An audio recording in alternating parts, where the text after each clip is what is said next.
Déjà, c'est l'accumulation de beaucoup d'efforts, de gros parcours dans cette journée-là. Le triple était à nouveau un triple vraiment qu'on peut rencontrer dans une grosse Coupe des Nations. Voilà, des obstacles hauts, parce qu'aujourd'hui la deuxième manche était vraiment haute, j'ai trouvé très large. Et puis c'est l'accumulation de tous ces efforts depuis 5 jours qui fait que les chevaux... alors la distance était quand même courte, AB. Il fallait vraiment surveiller beaucoup l'obstacle d'avant, cette grosse barrière blanche.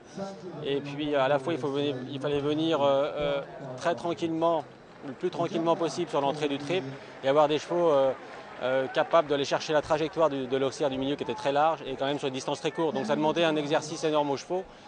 C'est ce qui, à mon avis, a fait le plus de fautes à cause de ça.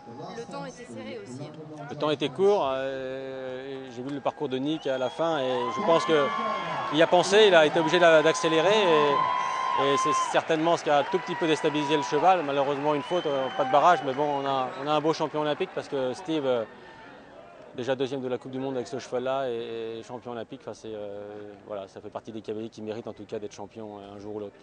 Et alors toi, ce petit bilan des jeux quand même, c'est beau d'être allé au bout quand même. En tout cas, je me suis battu jusqu'au bout. Alors c'est sûr que toujours un peu déçu, enfin même très déçu pour la deuxième manche parce que quand on fait un sans faute dans une finale des Jeux, on y croit toujours jusqu'au bout. Mais bon, malgré tout, le cheval a fait son maxi. Et là, aujourd'hui, je manquais, en tout cas la deuxième manche, je manquais un petit peu de trajectoire, donc j'étais obligé de le solliciter plus dans mes jambes. Du coup, je le perdais un tout petit peu dans l'équilibre. Et voilà, donc il a sauté avec son cœur, on va dire. Ouais, il a quand même été pas mal à l'écoute sur l'ensemble des jours, hein. On n'a pas vu l'ordre qui de temps en Non, temps. non, surtout que c'était quand même des parcours serrés, pour lui en tout cas, dans lequel normalement il est quand même pas le plus amène à sortir des sans fautes. Mais bon, il a fait un bon championnat malgré tout. Là, il finit dans les 12 premiers, je crois, 12 ou 13. Ça reste, voilà, ça reste correct. Merci. Merci.